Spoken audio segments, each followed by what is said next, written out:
Here we are in the front seat of my car with Alan Myatt, the town crier. We've escaped the office of Moose, Marketing PR and Punchline, and here we are. Alan, tell us a bit about yourself. Well, I've been a town crier for the Cathedral City and Port of Gloucester for 29 years this coming Gloucester Day. 13 years next year being my big anniversary. And as a town crier, your job is to communicate the news of the day, like my forebears did in times past. You're a master of ceremonies, you're a motivator, shifter and lifter. You've got to do it all. And that's what the role of the town crier encompasses. How did you fall into the position? How did you become a town crier? Well, I got press gang, actually. When the Operatic Society, which I was involved with, had their theatre in Kings Barton Street, we used to do our major shows at the theatre in the OGL centre. It was called the Cambridge Suite, and it was condemned because every time the kids jumped up and down in pantomime, the floor used to bounce up and down, so they had to condemn the place because they had the nightclub underneath. So we needed a large performance space, so we took over the Ritz Bingo Hall in Barton Street, which was originally built in 1923 or 22 as a silent picture house. We converted this building into a proscenium arts theatre, orchestra pit, fly tower, re-raked the balcony and renovated the building. And after 2 or 3 years of being involved with the local community, who used to come and use the theatre in ladies' groups and all that sort of thing, some of the ladies, called Alling Evergreens, they had a little project on the history of Barton as an exercise.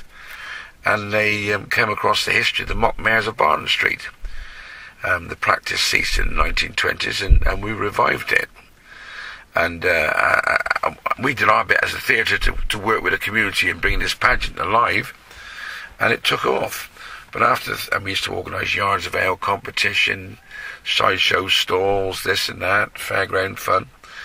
And the council said, we can't keep on having these yards of ale competition. The mayors of Gloucester can't keep supping ale with the mayors of Barton. It's very unruly, very undignified.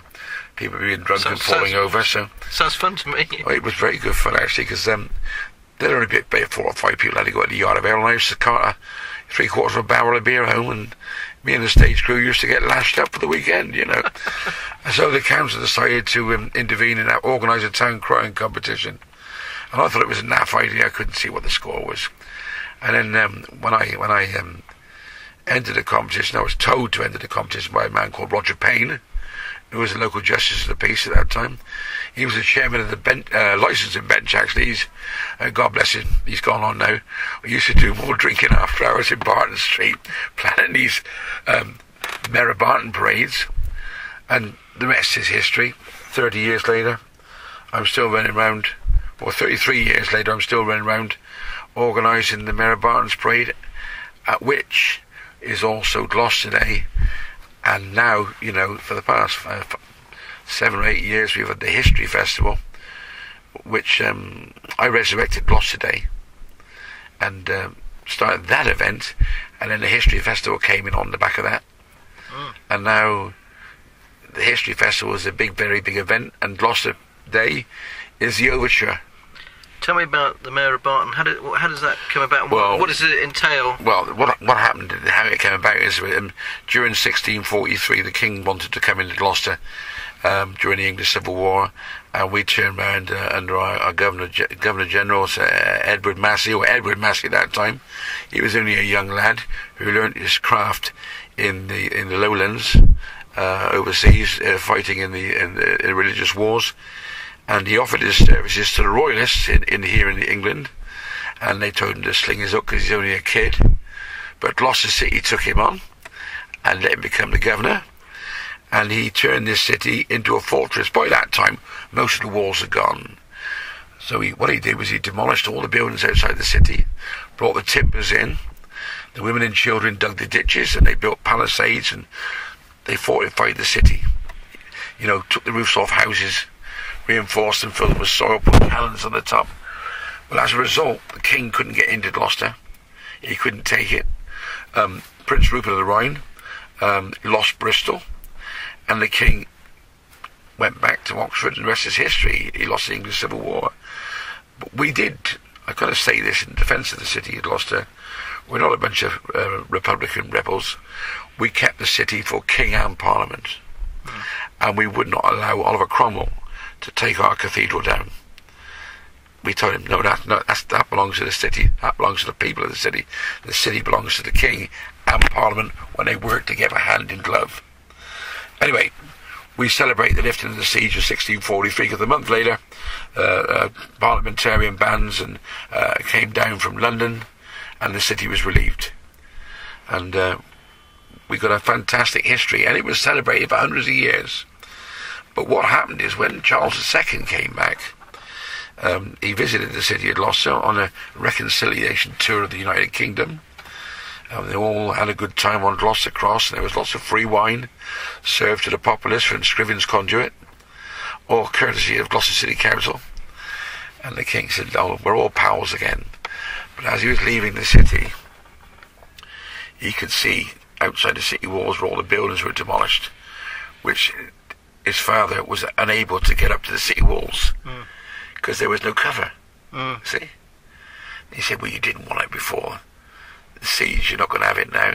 So Barton St Mary and all that area, as far as, Waynlows, was forfeiture to the Crown. Right. And they had no civic representation outside the city. Right.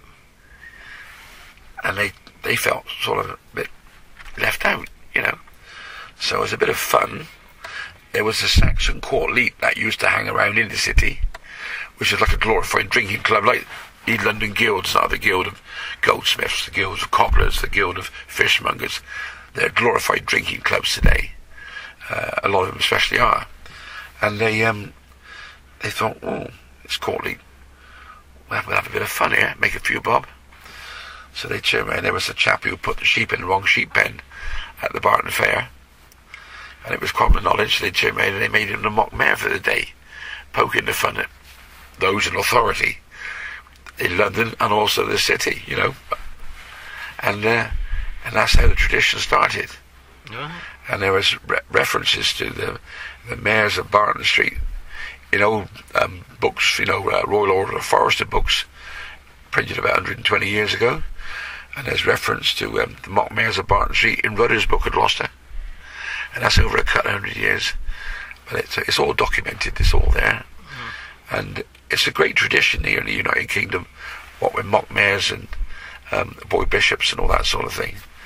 And it's a fun tradition. But it's what we're good at doing in this country, laughing at ourselves, having fun.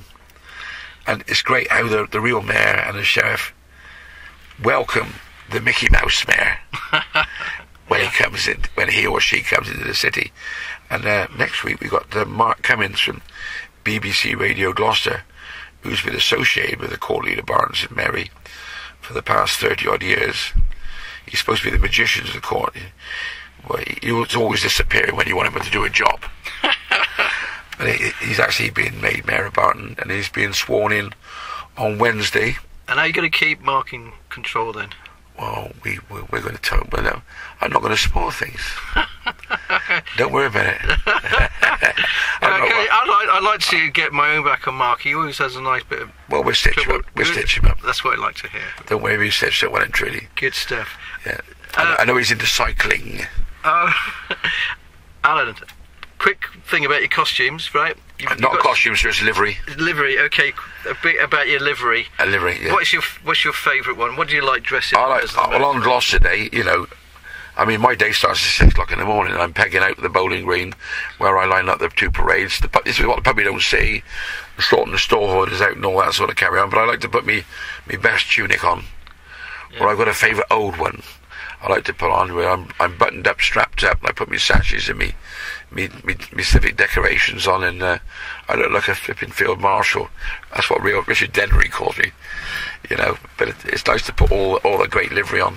Yeah. This is a great occasion, isn't it? And you make a very good Santa Claus, and there's Hagrid as well. Oh yeah, Rubius Hagrid, keeper of the keys of Hogwarts. Yeah, very good. I'm Harry Potter, spotter of you. I shouldn't have said that, should I? And the other thing, Alan, because we're a business publication, it is a business as well, isn't it? On the serious side. But the thing is, you see, when I won the competition nearly 30 years ago, they gave me a dirty hat and a dirty cape. The office of, just going back a little bit, the office of town crier was abolished in 1972. The local authorities, they were cutting back, never knew in cutting back, you know. They were doing 1,000 cuts donkeys years ago. And lots of offices were abolished.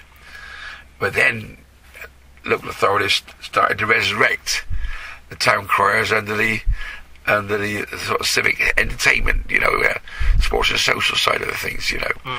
And the event unit, Gloucester, for the city, they organised that town crier competition. And they gave me a dirty hat and cape. And I thought, well, I wouldn't be seen dead in that. And a couple of months prior to that, I had performed as Mr. Bum and Oliver Twist.